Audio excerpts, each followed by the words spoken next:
This photo is for the bloodline only. That's what they told my daughter at her nephew's christening, right before asking her to step out of the picture.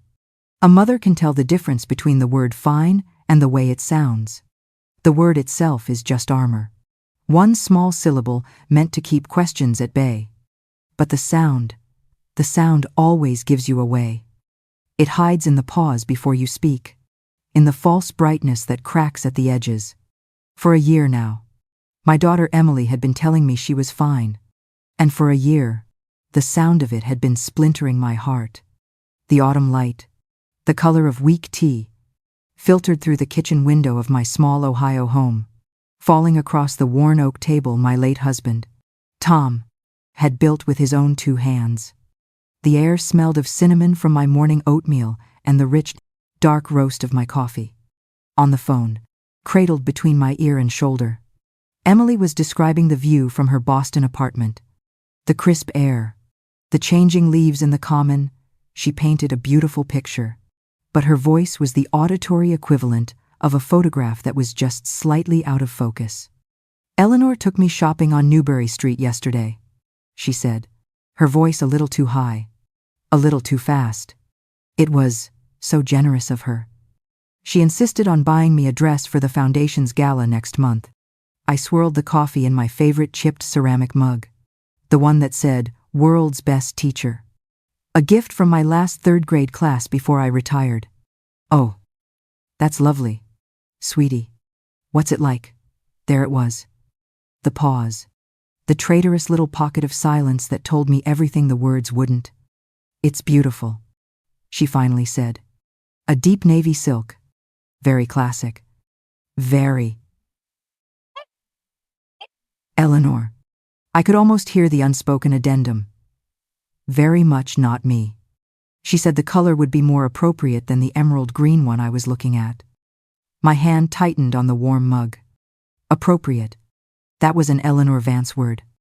It was a word that acted as a gatekeeper, deciding who and what belonged inside the hallowed walls of their world. Tom would have called it what it was, a polite way of saying you don't fit in. I could almost hear his low, rumbling voice in my memory. "Watch out for people who use 50-cent words to say 5-cent things. Carol. They're hiding something." For the 5 years Emily had been married to David Vance, I had tried to be optimistic. I'd told myself that their family's wealth, their old money Bostonian stiffness, was just a different culture. Different, not worse.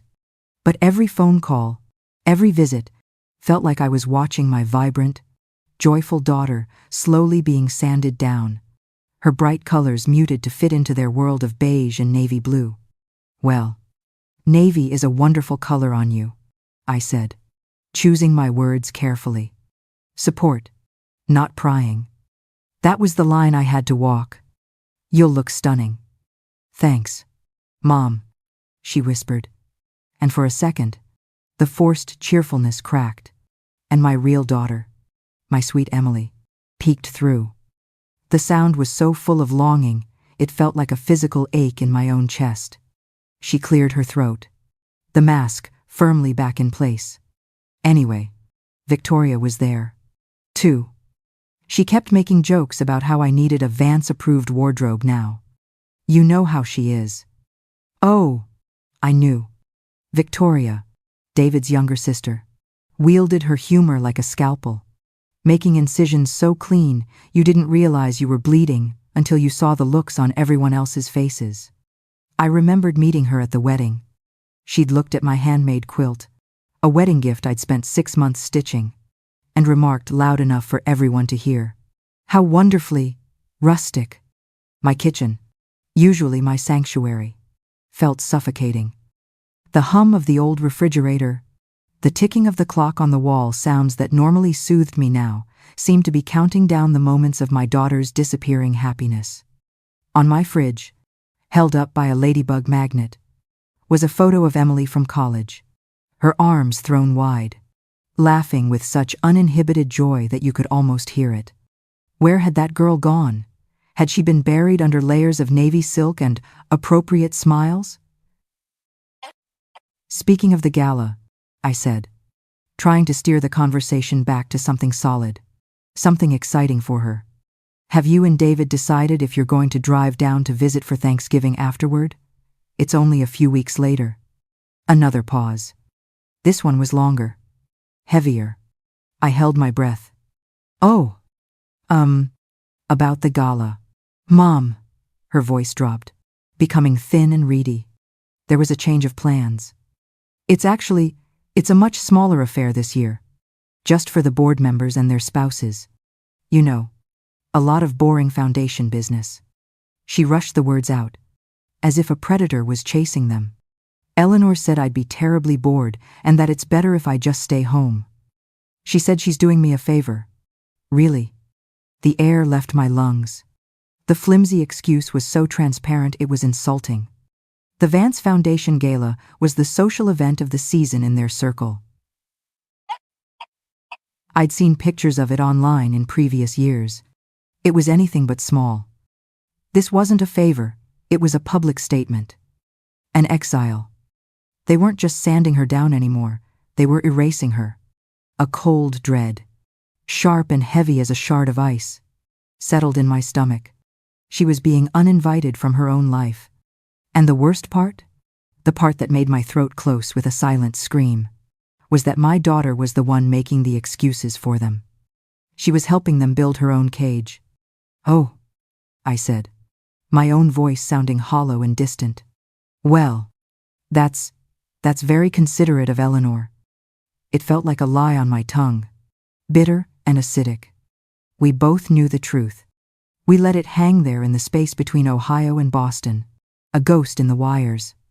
We said our goodbyes a few minutes later. The usual exchange of I love yous, feeling more like a lifeline I was throwing her across a vast, cold ocean. I hung up the phone and stood motionless in the center of my kitchen. The coffee in my mug had gone cold. The warm, cinnamon-scented air now felt thin and chilled. I looked at the laughing girl in the photograph on the fridge, and then out the window at the dying autumn leaves. A premonition, cold and absolute, washed over me. This was only the beginning. And winter was coming. The month that followed our phone call about the gala was a study in silence. A heavy, weighted silence that spoke more than words ever could. I didn't push Emily for details, and she didn't offer them. We fell back into our routine of weekly calls, discussing weather and recipes and whatever new book I was reading.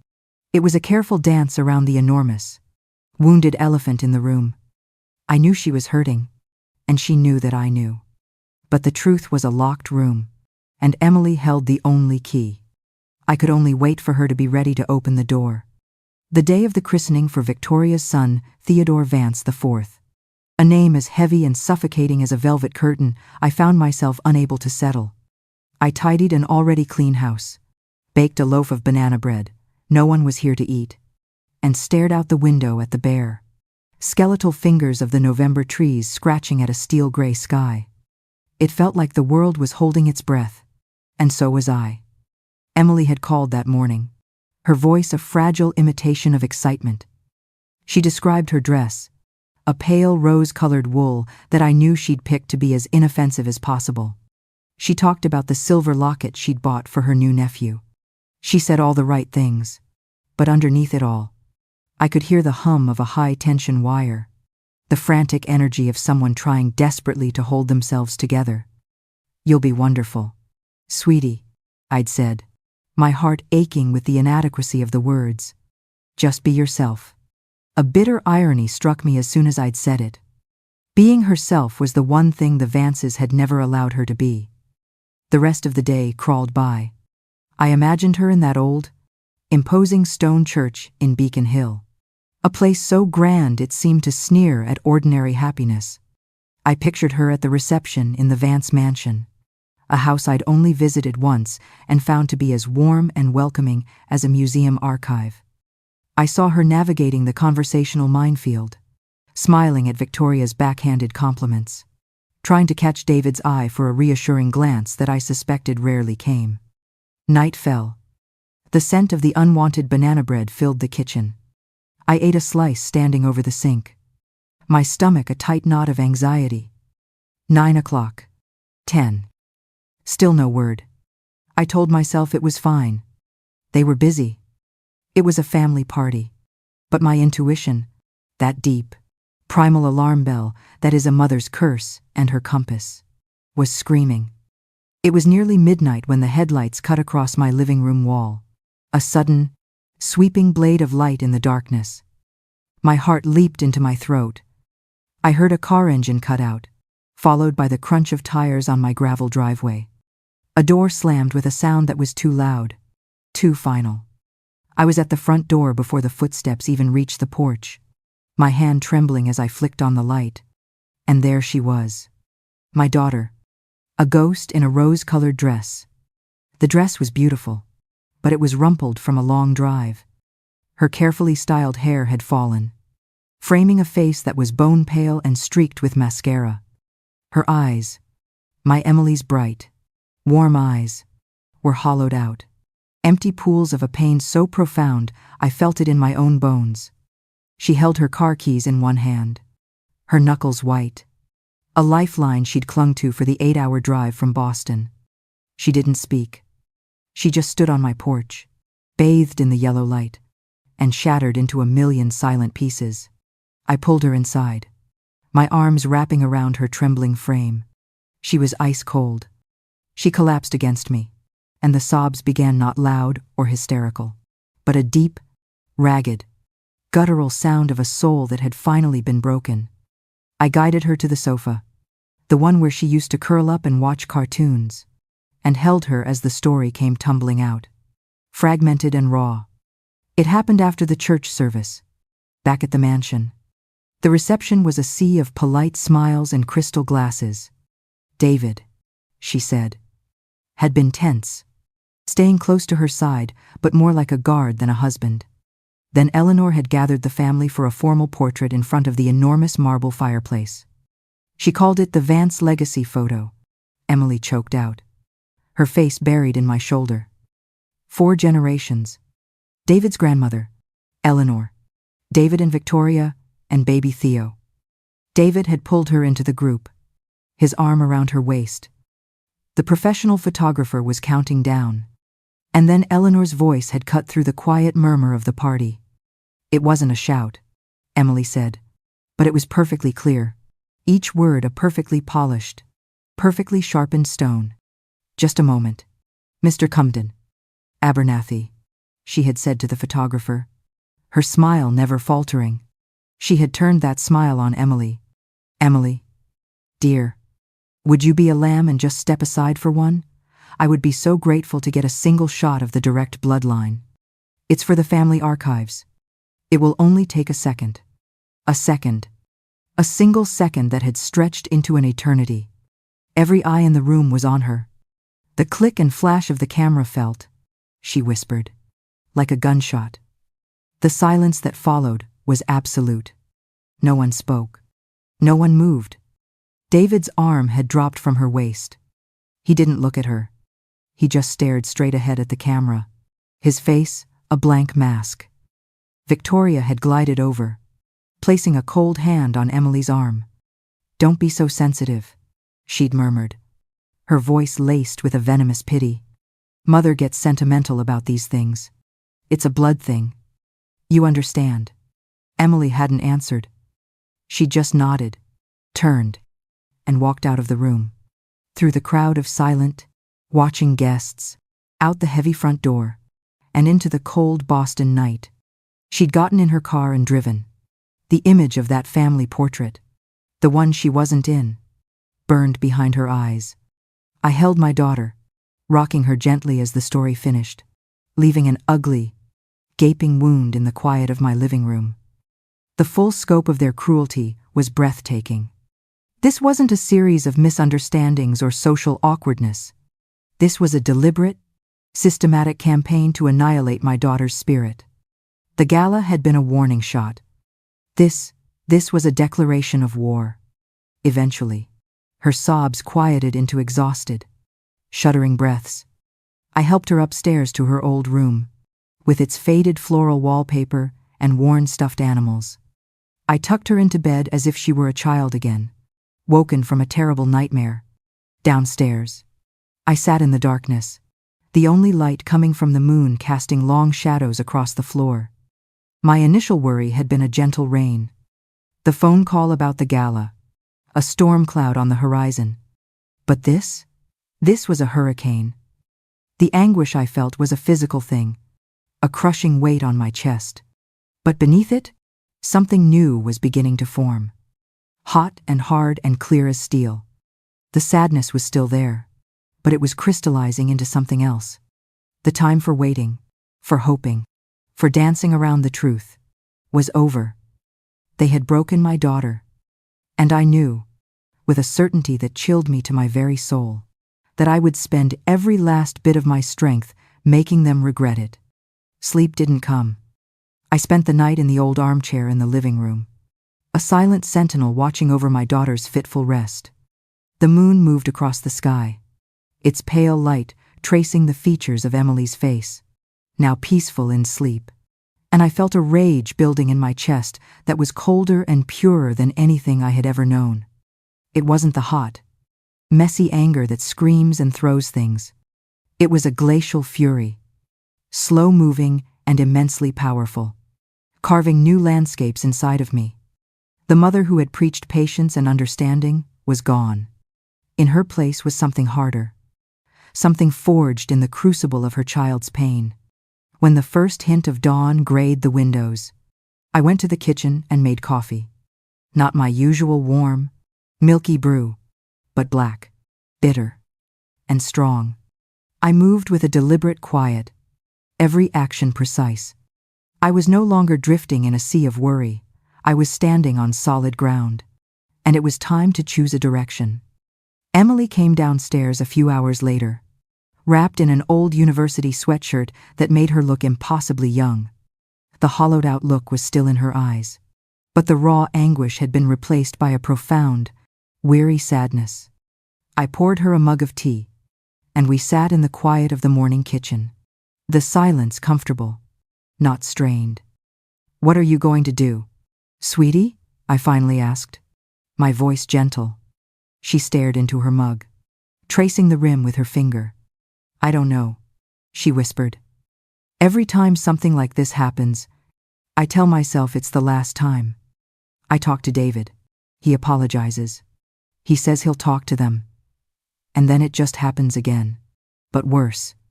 It feels like I'm in a nightmare I can't wake up from." She looked at me, her eyes pleading. I couldn't go back to that house last night. Not yet. Not yet." The two words told me everything. She still had a sliver of hope that things could be fixed, that the husband she loved would suddenly become the protector she needed. It was a hope I knew I had to extinguish for her own good. That's what a mother does. She protects her children, not just from the world, but from their own beautiful, breakable hearts. "Okay," I said, my voice firm. "You stay here as long as you need." I stood up and went to the small office off the living room, closing the door behind me. I picked up the phone and dialed a number I knew by heart. It rang twice. "Margaret Shaw." A voice answered, crisp and no nonsense, even at this hour. "My sister, Maggie. It's Carol." "Carol? Is everything okay? You sound— I need you," I said, cutting her off. And then, with the same cold, factual precision I'd used to teach history lessons, I laid it all out. I started with the small cruelties, the comments, the exclusions, the constant, subtle erosion of Emily's confidence. I told her about the Vance-approved wardrobe, the rustic quilt. I moved on to the gala, and then I told her about the christening. I described the portrait, Eleanor's perfectly polished words, Victoria's venomous pity, and David's monumental, soul-crushing silence. Margaret didn't interrupt. She didn't offer a single, "I'm so sorry," or "That's terrible." She just listened, and I could picture her in her Chicago high-rise, her sharp legal mind processing every detail, filing it away, building a case. When I finished, there was a moment of silence. "Where is Emily now?" she asked, her voice dangerously quiet. "Upstairs. She drove here last night. And the husband, David? He hasn't called yet, I said. He will, she said, a certainty in her voice. And when he does, he will be panicked, apologetic, and utterly useless. He's not the enemy, Carol, but he's not an ally either. He's the battlefield. Another pause. I'm booking the first flight to Columbus tomorrow morning. I'll rent a car. Pack the guest room. And Carol, do not let Emily speak to him or any of the Vances. If they call, you answer. You are the gatekeeper now. We're drawing a line in the sand. Today, hanging up, I felt the first glimmer of hope. Margaret was the fighter our family had always needed. Where I was soft, she was sharp. Where I saw nuance, she saw the bottom line. An hour later, as if on cue, Emily's phone, which she'd left on the kitchen counter, buzzed to life. The screen lit up with a picture of him and Emily on their wedding day, smiling and happy. David. My heart hardened. I picked it up, my thumb hovering over the screen before I answered, and put it on speaker. Emily looked up, her eyes wide with a mixture of fear and that stubborn, lingering hope. Hello? Carol? Thank God. Is Emily there? What's going on? She just disappeared last night. My mother is having a fit. Panic. Just as Margaret had predicted. And his first concern was for his mother's mood. She's here. David, I said, my voice as level and cold as a frozen lake. She's safe. Safe? What do you mean? Safe? Of course she's safe. Look, can you please just put her on the phone? This is a massive overreaction. My mother was just being sentimental. It's just a stupid picture. I saw the hope in Emily's eyes flicker and die. I saw the final, painful realization dawn on her face. He would never get it. He would never choose her. A stupid picture? I repeated, my voice dangerously low. Your wife was publicly humiliated in a room full of people who were supposed to be her family. She was dismissed like a servant. And her husband, the man who was supposed to protect her, stood there and let it happen. And then she got in a car and drove for 8 hours in the middle of the night just to feel safe. Because she could not feel that way in her own home. With you. That's not fair, he stammered, his panic turning to defensive anger. You don't understand the pressure. You don't understand my mother. David. I cut in, my voice like ice.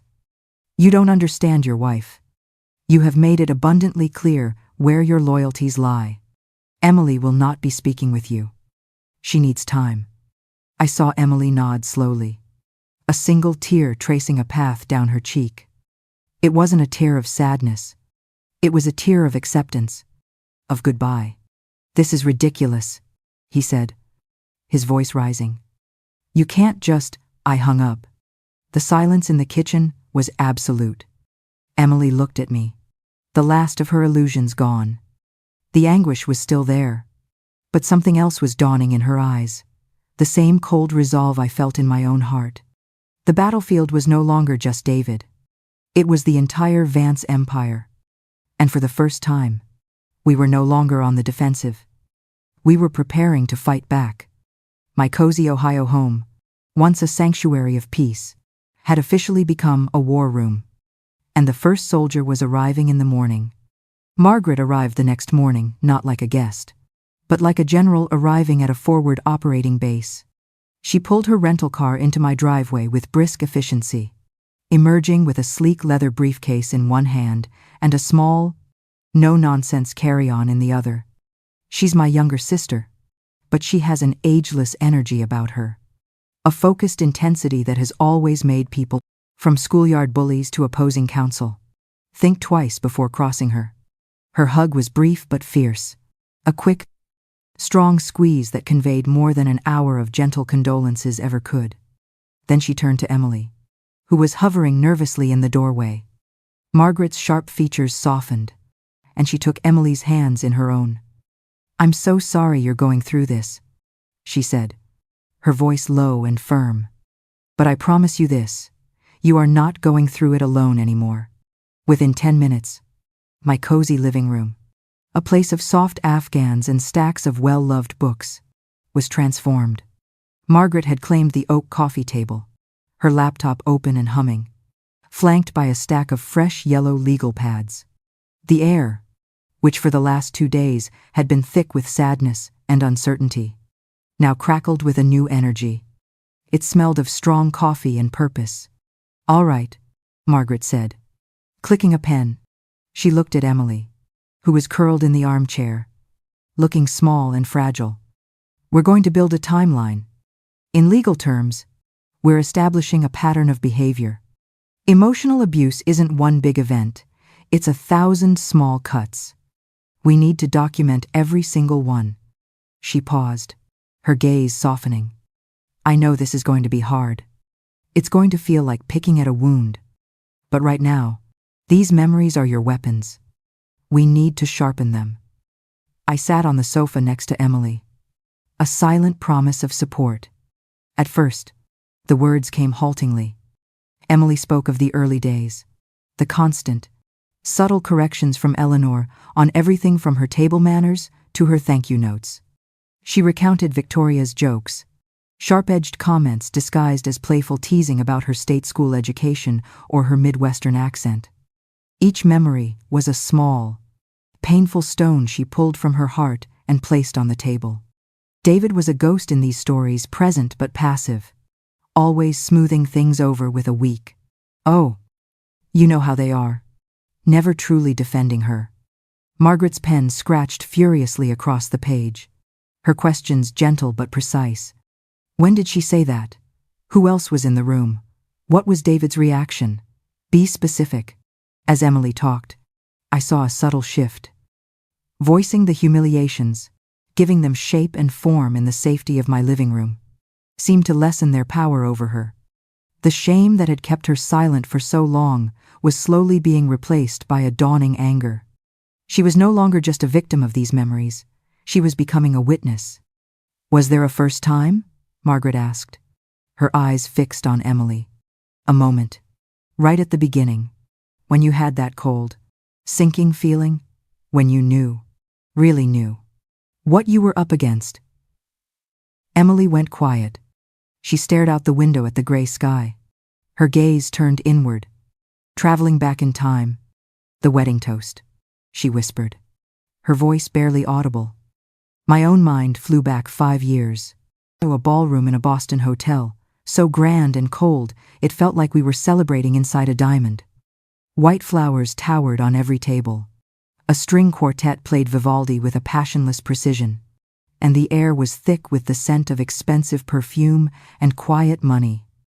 I remembered feeling like a common sparrow in an aviary of exotic, predatory birds. Is less than flashback. 5 years ago is greater than. The ballroom is bathed in a crystalline, champagne-colored light. Eleanor Vance, resplendent in a gown of silver silk, stands at the head table, tapping a crystal glass with her fork. A hush falls over the 200 guests. She looks regal, beautiful, and as welcoming as a glacier. "I'd like to propose a toast," she begins, her voice smooth and cultured. "To my son, David, and his lovely bride, Emily." A polite smile. "Love," they say, moves in mysterious ways. It charts its own course, often leading us to the most unexpected shores. She directs her gaze toward the head table, but it seems to look right through Emily. David has always been a man of great passion, a boundless heart that sometimes, I admit, has made his mother nervous. A ripple of gentle, knowing laughter from the guests. We all thought his course was set, leading toward a union that was a perfect merger of sensibilities, of histories. Everyone in their circle knew she was referring to Amelia Davenport, the banking heiress David had dated since college. But fate, in the form of the charming Emily, had other plans. The word charming was drawn out just a fraction too long, turning it from a compliment into an accusation. My hand found my husband Tom's under the table, and he gave it a tight, angry squeeze. Eleanor's smile finally lands on Emily, but it doesn't touch her eyes. And so, we welcome Emily to the Vance family. A young woman of earnest beginnings and a truly refreshing enthusiasm. We can only hope that our world is not too overwhelming for her. We trust David will be an excellent guide. Asterisk. The subtext was a physical blow. You are a simple, common creature. You do not belong here. You are a project for my son to manage. She raised her glass. So let us toast. To David and Emily. May your new life together be everything you truly deserve. And in that moment, I knew she believed my sweet, wonderful daughter deserved almost nothing. Is less than END flashback, is greater than I blinked. The memory so vivid it felt like I was still there. The chill of that ballroom still on my skin. I looked at Emily. Tears were silently streaming down her face, but her voice, when she spoke, was steady. That was it, she said, her gaze meeting Margaret's. I didn't have the words for it then, but I felt it. I felt like a business deal that had gone wrong, like an acquisition she was forced to accept. I wasn't a daughter. I was a complication. Margaret slowly put down her pen. She had been writing the entire time, her face a mask of professional concentration. But now, I saw something else in her eyes, the cold fury of a protector. The timeline of small cuts now had a clear beginning, a motive that went beyond simple snobbery. This was personal. My daughter hadn't just married into the wrong family, she had unknowingly derailed a dynasty. Good, Margaret said, and the single word was filled with a chilling finality. This isn't random. This is a targeted, 5-year campaign. And it started on day 1. She looked from the legal pad to Emily, her expression shifting from lawyer to aunt. They established the rules of the game. Now, we're going to use those rules against them. She took a deep breath, the strategist taking over once more. This pattern is our foundation. But to truly move forward, we need to look at the here and now. Tell me about your finances. Margaret's question hung in the air, shifting the entire gravity of the room. Tell me about your finances. Emily blinked, a frown of confusion on her face. Our finances? What does that have to do with anything? David has a good job at his father's investment firm. We're fine. The word came out automatically. The flimsy shield she was so used to holding up. I'm sure you are, Margaret said, her tone patient but firm, like a doctor probing for a hidden fracture. But I want to know about the mechanics of it. Who pays the mortgage on the condo? The car payments? Do you have joint credit cards? Do you see the statements every month? Emily shifted uncomfortably in the armchair. I don't really handle that side of things, she admitted, her voice getting smaller. The Vance family has a business manager. He takes care of everything. It's all very efficient. And for your personal spending? Groceries, clothes, going out with friends? A faint blush crept up Emily's neck. Eleanor set up a direct deposit for me when we got married. I get an allowance every month. The word allowance landed in the center of my living room like a grenade. An allowance. For a 30-year-old married woman. It was the language one used for a child. A way to bestow favor while retaining absolute control. I saw the same thought flash in Margaret's eyes. An allowance, Margaret repeated, her voice neutral, betraying none of the shock I felt. She made a note on her legal pad. And David? He has a company card for his expenses. And for everything else, I guess it just comes out of our main account, Emily said, a note of uncertainty in her voice. For the first time, I could see she was realizing how little she actually knew about her own financial life. She had been a passenger in her own marriage. Okay, Margaret said, turning her laptop to face Emily. Let's go for a ride. Log in to your joint checking account. I want to see this efficiency in action. The three of us huddled around the small screen, its glow lighting our tense faces. Emily's fingers stumbled over the keyboard as she typed in the password. The bank portal loaded, showing a checking account with a balance that seemed perfectly healthy. But Margaret wasn't looking at the balance.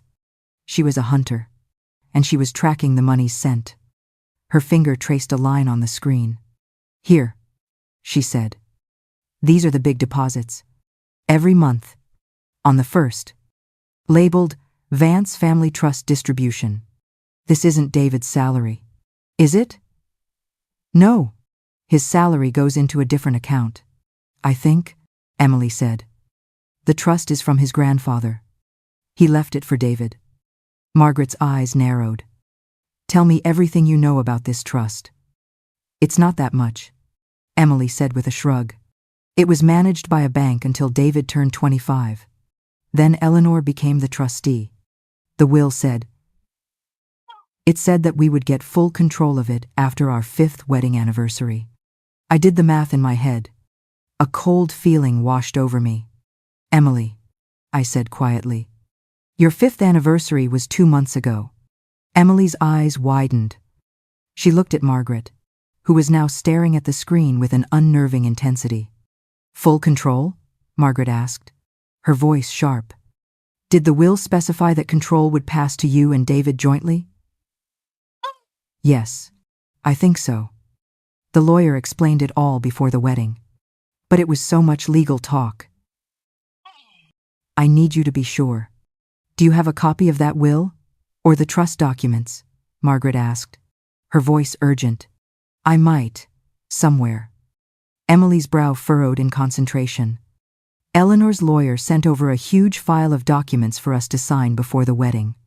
I think I saved a digital copy to my cloud drive." The next 10 minutes were a tense, frantic search through years of digital files. Finally, Emily found it, a password-protected folder labeled Estate Documents. She opened a PDF, and a dense wall of legal text filled the screen. "There," Margaret said, pointing.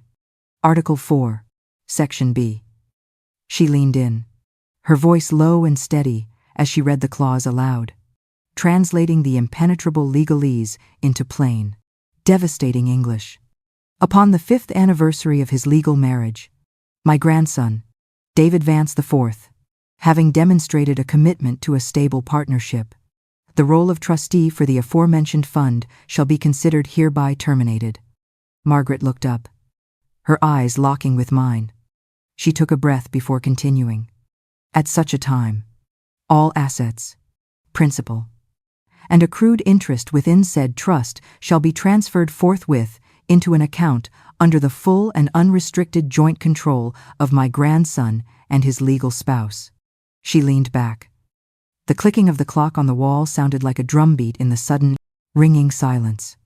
I didn't understand all the legal terms, but I understood one word perfectly. "Terminated." "What does that mean?" Emily whispered, though I think she already knew. "It means," Margaret said, her voice laced with ice, "that as of 2 months ago, Eleanor Vance was legally and contractually obligated to hand over every single penny of that trust to you and David. It means she is no longer the trustee. It means that every distribution she has made since that date, every bill she has handled on your behalf, has been an illegal act of control over money that is not hers." The full weight of the revelation descended upon us. This wasn't just about emotional cruelty anymore. This was something else.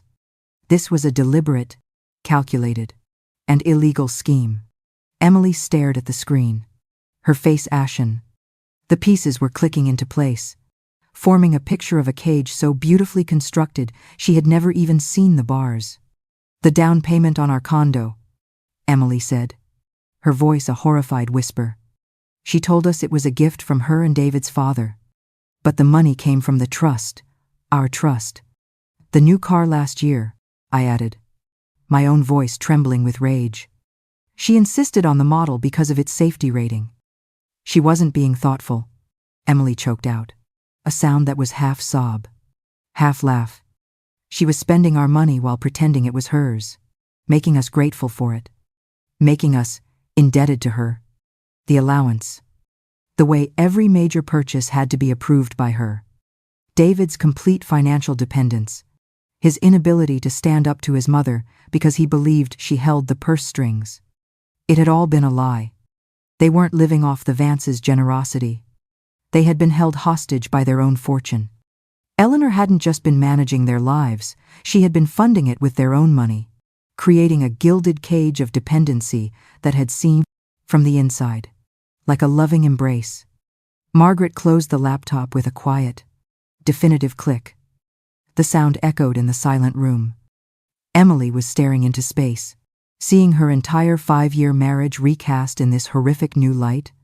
My own shock had given way to a rage so profound it felt like it could power a city. I looked at my sister. The focused, strategic look was still on her face, but a new, dangerous glint had appeared in her eyes. The glint of a predator that has finally cornered its prey. Emotional cruelty is a nightmare to quantify for a judge, Margaret said, her voice deadly calm. He said. She said.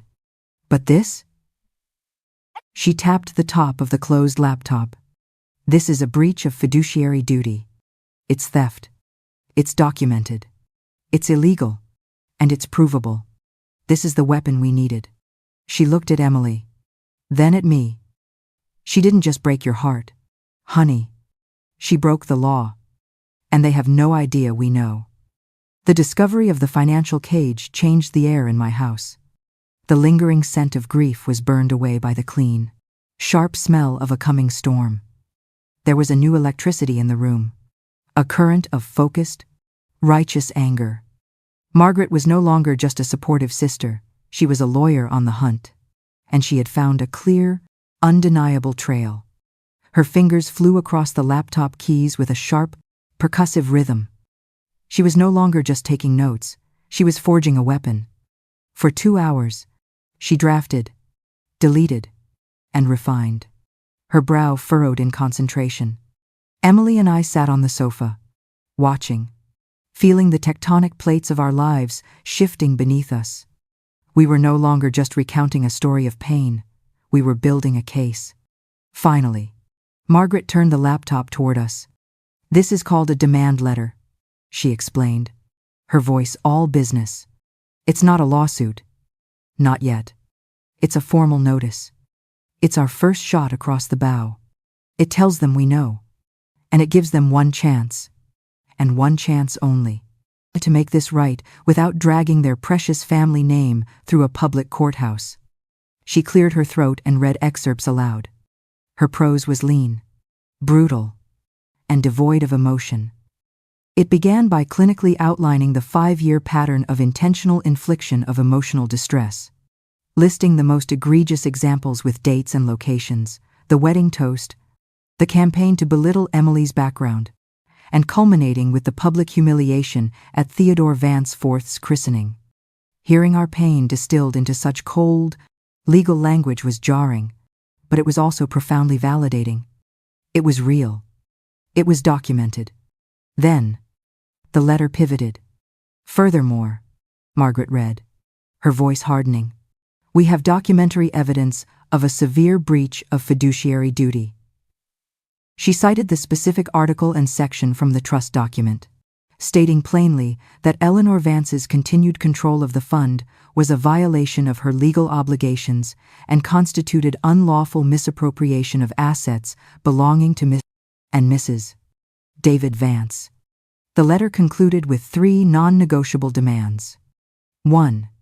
The immediate and complete liquidation of the current trust account and the transfer of all assets into a new, independent account under the sole joint control of Emily and David. 2. A full and transparent accounting of every transaction Eleanor had conducted since the date of her termination as trustee. 3. A formal, written letter of apology addressed to Emily, acknowledging the harm caused. A written apology? Emily whispered, her eyes wide. She would never. Oh, I know, Margaret said with a thin, grim smile. But demanding it serves a purpose. It makes it clear this isn't just about the money. It's about dignity. She hit print. Now, for the delivery. She didn't plan to just mail it. Margaret was a strategist.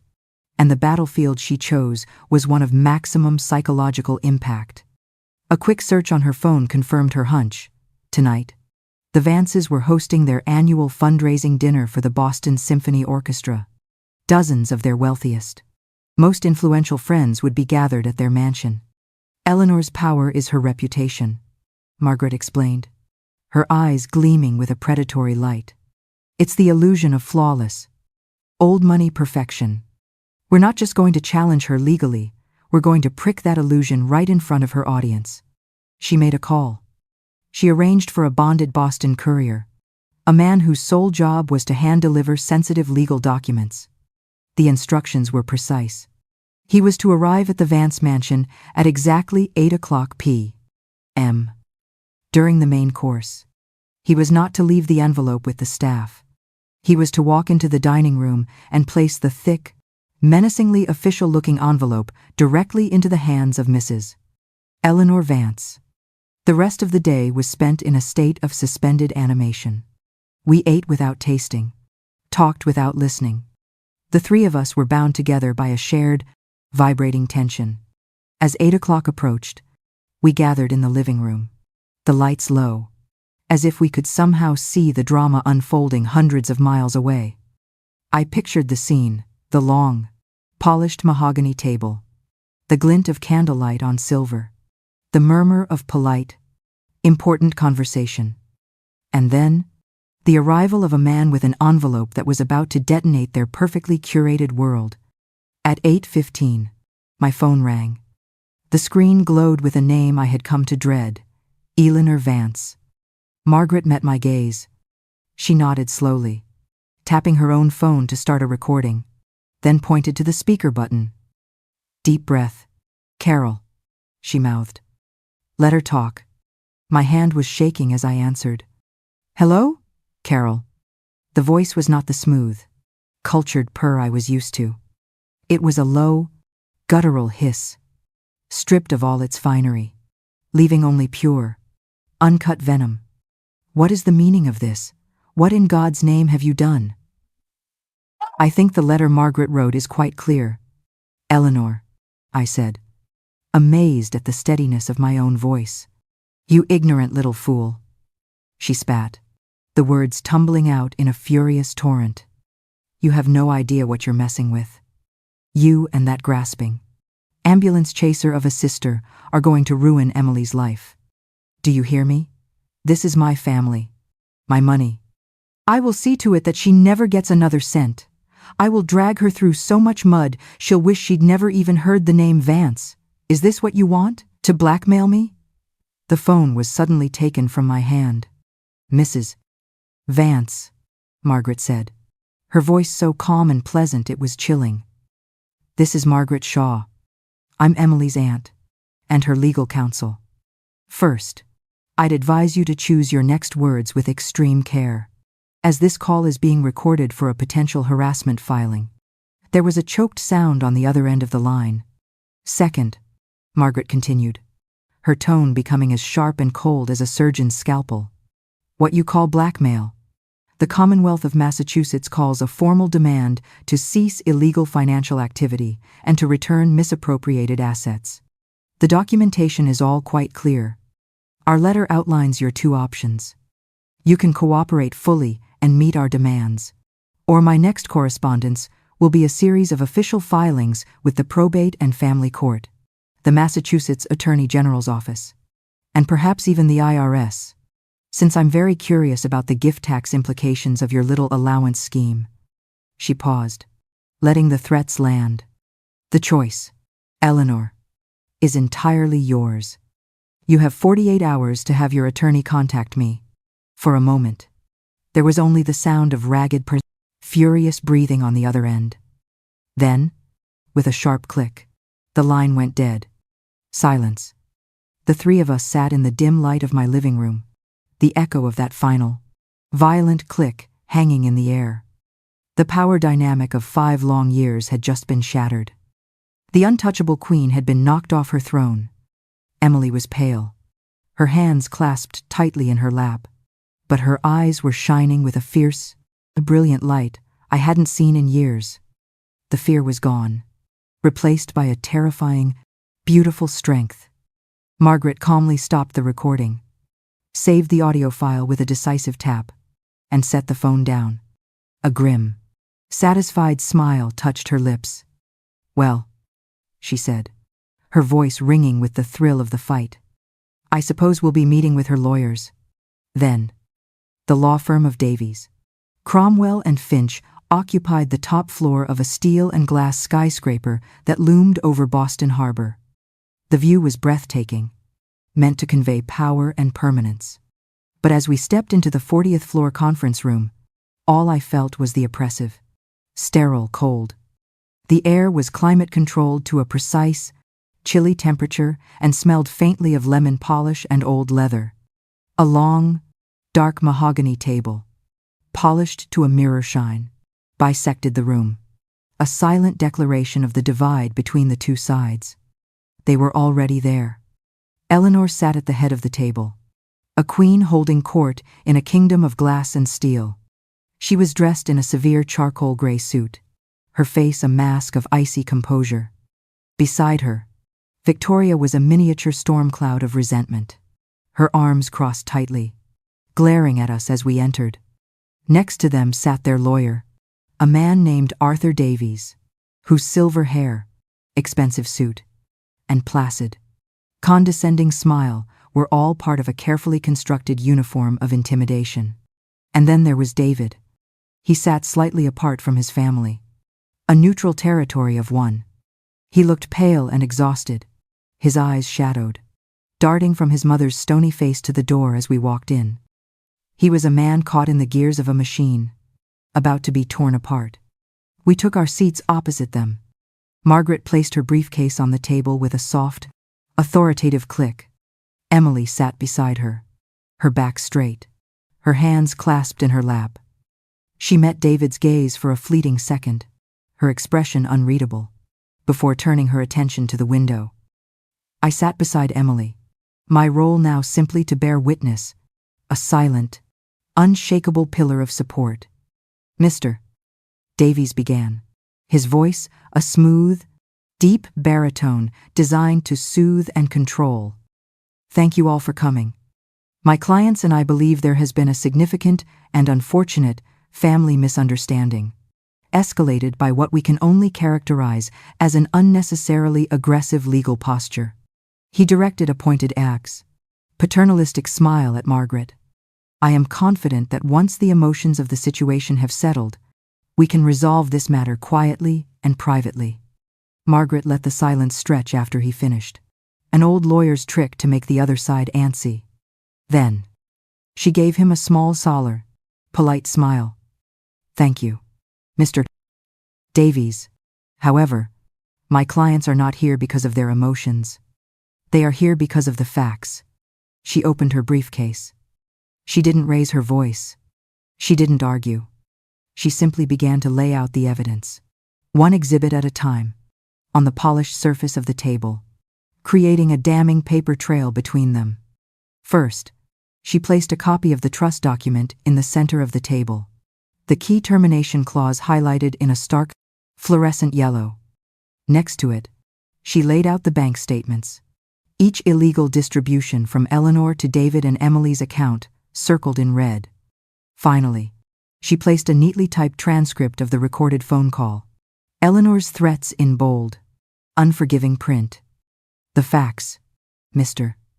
Davies," Margaret said, her voice quiet but carrying to every corner of the room, "are these. Your client, Mrs. Eleanor Vance, has been in willful and direct violation of her fiduciary duties as outlined in her late father-in-law's final testament. For the past 2 months, she has illegally withheld and misappropriated assets belonging to Mr. and Mrs. David Vance. She has used these assets to exert undue control and influence, all while creating the false impression of her own generosity." Margaret paused, then looked directly at Eleanor. The recorded phone call further establishes a clear intent to intimidate and threaten a party seeking lawful remedy. These are the facts. There is no misunderstanding. Mr. Davies' placid smile faltered. He cleared his throat, But before he could speak, Eleanor leaned forward, ignoring Margaret completely, her eyes fixed on her son. "David," she said, her voice dripping with wounded love. "Listen to me. This is all just paper. Just nasty words from a woman who wants to tear our family apart. You know me. You know that everything I have ever done has been to protect you. To protect our family." Victoria chimed in, her voice sharp. "She's doing this to you. David. Can't you see? She was never happy just being your wife. She was never satisfied. She ran home to Mommy. And now they see a payday. This is what they do. It's what they are." I felt Emily flinch beside me as if struck. But David wasn't looking at his sister. He was looking at the papers on the table. I watched him, my heart pounding a slow, heavy rhythm. I saw the war in his eyes, the agonizing conflict between a lifetime of conditioned obedience and the stark, undeniable truth in front of him. This was the moment. His soul was on the line. He reached out a trembling hand and picked up one of the bank statements. "This isn't just paper, Mother," he said, his voice raspy, unfamiliar. "This is an application for a home equity line of credit, an application you had me co-sign last month, telling me the family needed to free up some liquidity. But the asset wasn't the family home. It was my condo. Our condo." He dropped the statement and picked up the trust document. "This is my grandfather's will. I remember when he died. He told me he was leaving me this money so I could be my own man, so I could build a life with a woman I loved, on our own terms." His eyes finally lifted and met Emily's. "On our terms," he repeated, his voice cracking. "David, don't be foolish," Eleanor began, her voice rising. "No," he said, and the word was quiet but absolute. He held up a hand, and for the first time in his entire life, his mother fell silent. He turned fully to face her, and the weakness, the hesitation, was gone. All that was left was a man hollowed out by a terrible truth. "I have been a coward," he said, his voice gaining strength. "I have been weak, and I have been afraid of you. I let you make me feel like I couldn't survive without you, without the family's approval. And in doing that," he faltered, his gaze finding Emily again, "in doing that, I let you hurt the best person I have ever known. I stood by and watched you chip away at her, piece by piece, because I was too afraid to stand up to you. I saw what you did at the christening. I saw it, and I did nothing." He stood up, his chair scraping back harshly against the floor. "I love you, Mother. You are my family. But Emily is my wife. And I have failed her. That stops. Today."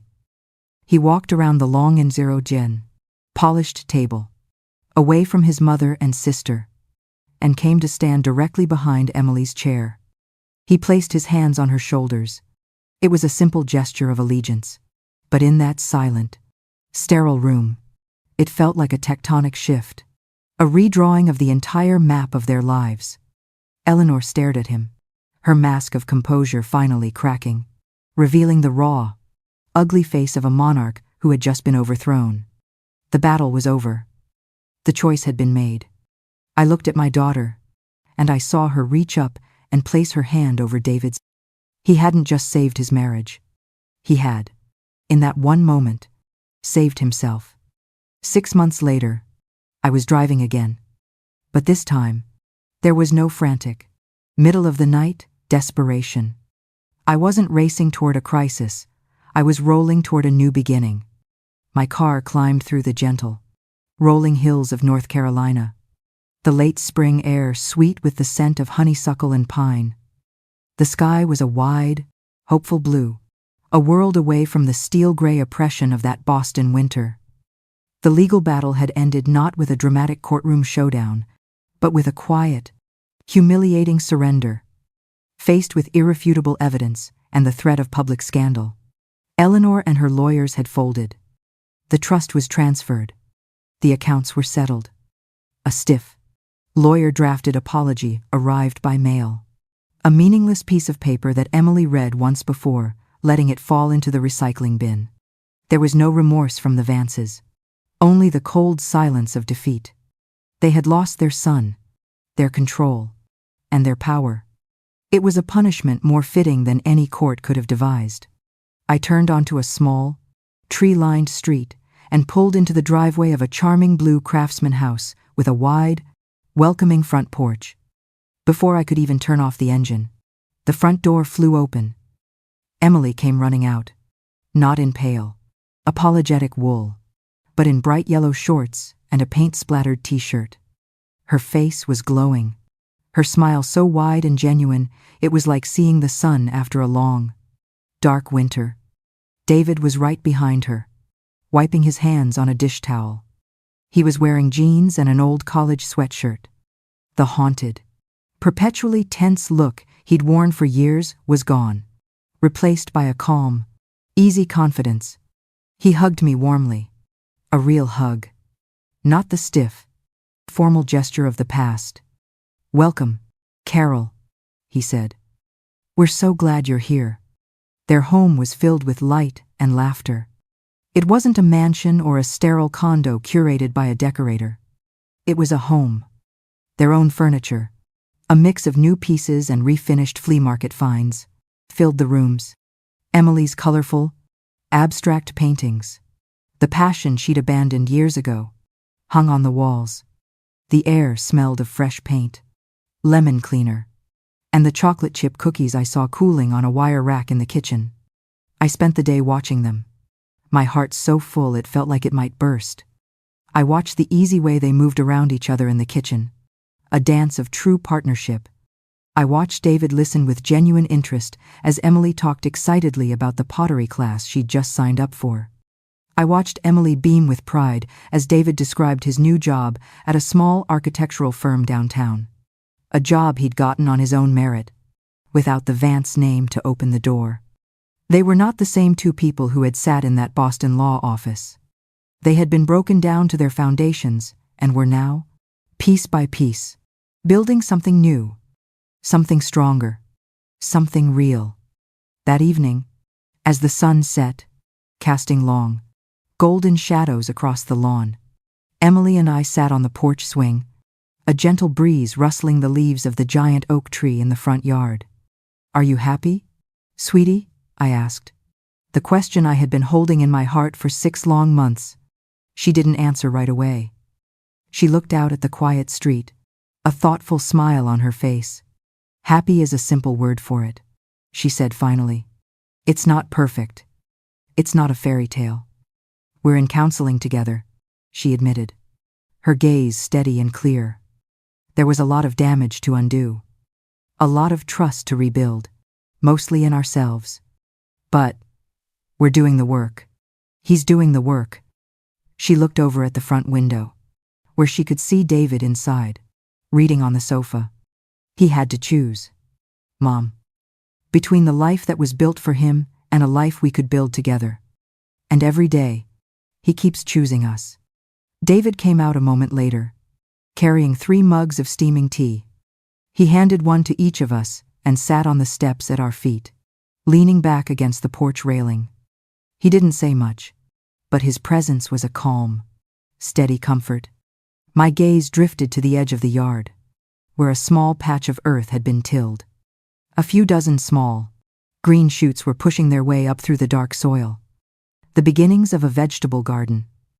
"It's not much yet," David said, following my gaze. "But we wanted to plant something that was ours, right from the beginning." We sat there together in the fading light, the 3 of us, watching fireflies spark in the grass. From the porch swing, I could see the little garden at the edge of the yard, thin green shoots pushing stubbornly through the dark soil. Emily rested her hand on David's shoulder. His other hand held hers, steady and sure. Behind them, the house glowed warm and golden, nothing like the cold marble halls we had left behind. This was the real inheritance. Not the money, not the name. Just this, the courage to start over, the freedom to be yourself, The kind of love that builds instead of breaks. A safe harbor. At last. We all have stories of family strength. If this one resonated with you, I would be honored to hear your thoughts in the comments. Wishing you and your loved ones peace and strength.